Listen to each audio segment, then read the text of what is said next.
ജൈവ കർഷക KS ശ്രീജയുടെ കൃഷിയിടത്തിൽ വിളവെടുപ്പ് നടന്നു. ഓണവിപണി ലക്ഷ്യം വെച്ച് കണ്ടാണശ്ശേരിയിലെ കൃഷിയിടത്തിൽ നടത്തിയ ജൈവ പച്ചക്കറി കൃഷിയുടെ വിളവെടുപ്പാണ് നടന്നത്.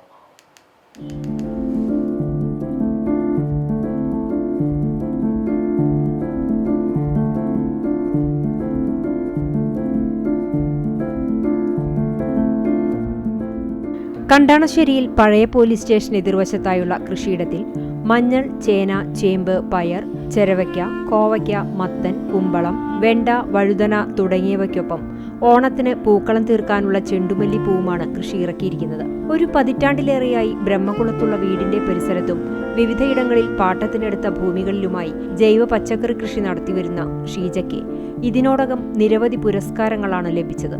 ഓണപ്പച്ചക്കറിയുടെ വിളവെടുപ്പ് ഉദ്ഘാടനം മുൻ വിദ്യാഭ്യാസ വകുപ്പ് മന്ത്രി പ്രൊഫസർ സി രവീന്ദ്രനാഥ് MLA നിർവഹിച്ചു. കണ്ടാണശ്ശേരി ഗ്രാമപഞ്ചായത്ത് പ്രസിഡന്റ് MP സജീബ് അധ്യക്ഷനായി.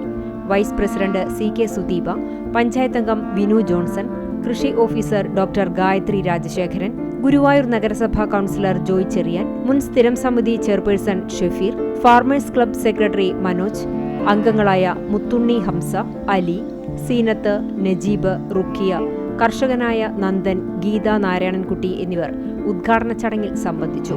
കൃഷിക്കൊപ്പം തന്നെ വിപണി കണ്ടെത്താനുള്ള മാർഗങ്ങളും ഷീജ അവലംബിച്ചിട്ടുണ്ട്.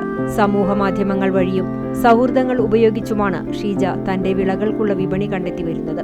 പച്ചക്കറികൾ, ഫലവൃക്ഷങ്ങൾ, കിഴങ്ങുവർഗ്ഗങ്ങൾ തുടങ്ങി വൈവിധ്യമാർന്ന കൃഷിരീതികളാണ് ഷീജ അവലംബിക്കുന്നത്.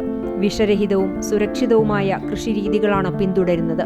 സ്വന്തമായി തയ്യാറാക്കുന്ന ജൈവവളമാണ് കൃഷിക്ക് ഉപയോഗിക്കുന്നത്. കാലാവസ്ഥയ്ക്കനുസരിച്ച് വിളകൾ മാറ്റിയാണ് കൃഷി ഇറക്കുന്നത്.